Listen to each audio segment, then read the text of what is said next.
Olá pessoal, tudo bem? Meu nome é Luiz Guilherme, eu sou do curso de Ciências da Computação, estou fazendo Física 3 à noite. Meu grupo ficou com o tema sobre oscilações eletromagnéticas e corrente alternada. Eu peguei o tópico de transformadores, vou falar um pouquinho de transformadores. Vou tentar dar uma explicação muito rápida, porque eu converso muito rápido, foco muito no assunto. Então vamos dar uma repassadinha, ver o que é, o que um transformador faz, alguns cálculos relacionados a ele, né? Então bora lá, né, galera? Bora lá. Então os transformadores são os dispositivos eletrônicos que transferem energia para um circuito elétrico.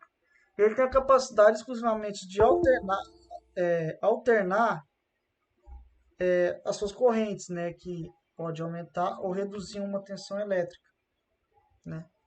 Ele tem essa capacidade de fazer isso. Então, o que temos, basicamente, eu vou mostrar aqui mais à frente, são os dois enrolamentos, né, enrolamento primário e enrolamento secundário. E isso acontece, geralmente, pelo fato da quantidade de voltas que ele dá nos dois enrolamentos, beleza? Então, já vamos para o cálculo. Então, aqui a gente tem um circuito de corrente alternada, que é uma resistência pura, a gente tem um fator de potência, a força eletromotriz aplicada é igual à nossa tensão, entre outros terminais. Então temos aqui a potência média, com a força eletromotriz vezes a nossa corrente, que vai ser igual à nossa corrente vezes a tensão, porque a força eletromotriz é igual à nossa tensão, né? E a gente pode ter um aumento dessa tensão, uma baixa dessa tensão, um aumento da corrente ou uma baixa corrente, uma diminuição dessa corrente, né? Então aqui um exemplo disso, aqui dos exercícios. Então, basicamente aqui, esse 735 está relacionado aos 735 kV, que quilo vem de 1000. Então, 1000, 7,35 vezes 10 é a quinta. Exatamente, né? Então, ele vai dar praticamente esse resultado aqui, 368 megawatts. E aqui, esses dois cálculos aqui são diferentes, porque esse daqui a gente usa potência alternada. Tem potência média alternada. Então temos o que? Na alternada aqui a intensidade ao quadrado e a nossa resistência vai ter, quer dizer, a gente vai ter a nossa resistência. Nossa resistência aqui já determinou que é 200 ohms, 220 ohms, né? Porque por quilômetro, os nossos ohms seriam 0,220 ohms por quilômetro, né? Então, o nosso percurso, que é 1000 quilômetros, é de 220 ohms. Então vai ser 500 amperes ao quadrado vezes 220 ohms. Então 55,0 megawatts. Beleza?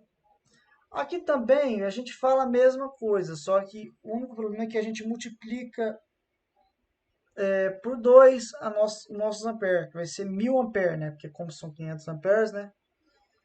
Então,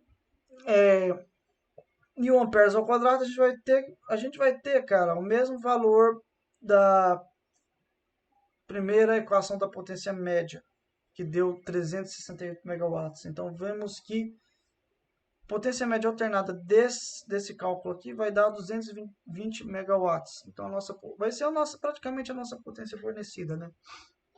Então, vamos lá. Transformador ideal. Transformador da figura 1, a gente vai ter aqui que um gerador de corrente alternada cuja força eletromotriz é essa força eletromotriz aqui. E que, basicamente, a gente vai ter o quê? Os nossos enrolamentos primários e enrolamentos secundários, com enrolamento primário N P de enrolamentos e também um NS de secundários de enrolamentos aqui. E a gente vai ter as tensões nos nossos fios, né? Que a gente vai ter o número de corrente que passa, né? E que a gente tem a nossa resistência com a nossa chave S aqui. Porque como aqui no caso está passando energia por causa da chave S, que está aberta. Né? Ela tem que estar fechada para passar uma corrente de tensão aqui nesse núcleo de ferro. Esse núcleo de ferro quer dizer transferir a energia desse primário para o secundário. Beleza? Vamos pulando para frente. Nessas condições, o enrolamento primário transformador se comporta como indutância. Então, como eu tinha falado lá, o núcleo de ferro ele vai controlar, porque ele vai gerar um fluxo magnético alternado, né? Então, ele vai variar de acordo. Então, esse fluxo magnético, ele daquele transformador lá, vai transferir para o primário e para o secundário. Então, ali ele pode tanto ter um aumento de fluxo quanto um baixo de fluxo, né, de corrente. Então, vemos que o fluxo magnético varia com o tempo, como eu tinha explicado. Porém, induz uma força eletromotriz em cada espira do secundário.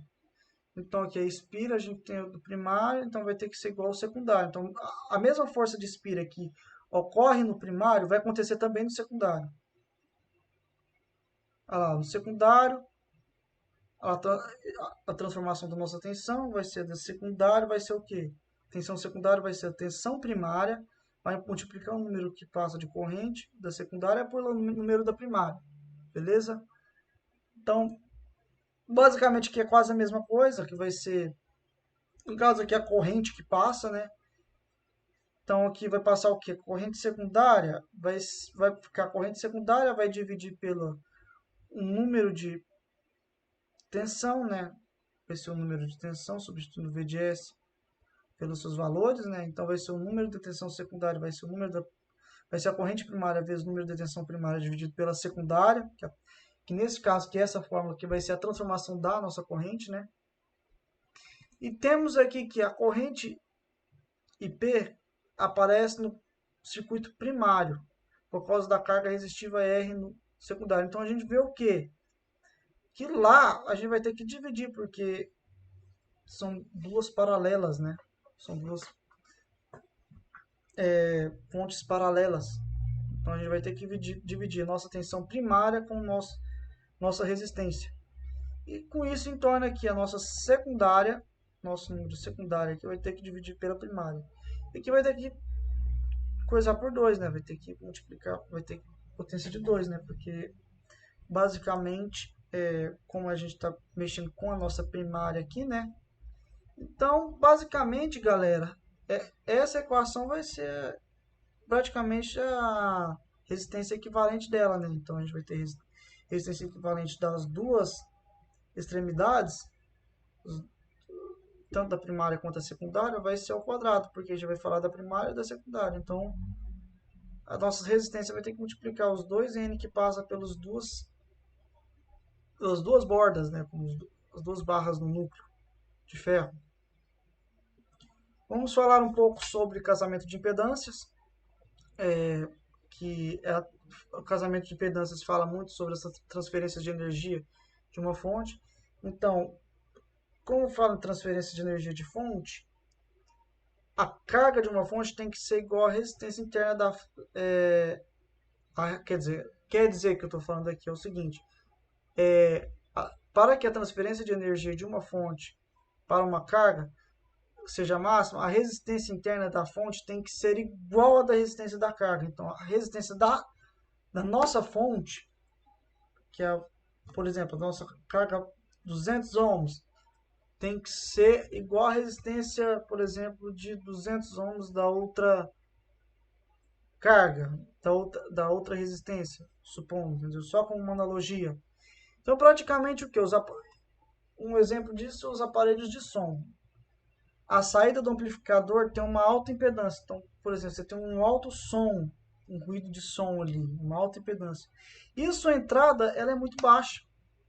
Entendeu? Então, isso ocorre que os dois dispositivos têm uma relação de espiras que são apropriadas, né? Que são diferentes. Beleza? Vamos falar um pouquinho sobre o eletrojato agora, mais à frente aqui sobre o eletrojato. E aqui temos o nosso eletrojato, né? Aqui fala sobre as atividades solares, mas aqui a gente fala do nosso eletrojato, que ele varia com o tempo, né? E as variações resultantes que variam em φ induzem uma força eletromotriz e uma corrente da espira. Então a gente tem aqui uma corrente que passa por esses fios e voltam aqui embaixo, e isso induz um campo magnético para cá, para o lado do eletrojato, fazendo com que esse gráfico, quer dizer, nossa plano cartesiano tridimensional aqui, vê que ele está indo tender mais para o lado do y, né, ali no, coisa aqui nessa coisinha aqui, né? Então, o nosso campo magnético está sendo empurrado para o lado do eletrojato, né? Então, a transmissão de energia nas redes de energia elétrica depende das variações senoidais da corrente e da tensão em todo o sistema. Então, em todo o sistema, a gente depende das nossas variações, da nossa corrente, dessa corrente que é passada pelos fios. Beleza? Então, já para terminando aqui, galera, para fechar, valeu, viu? Referência tudo do livro de física, do livro de Fundamento de Física, 8ª edição.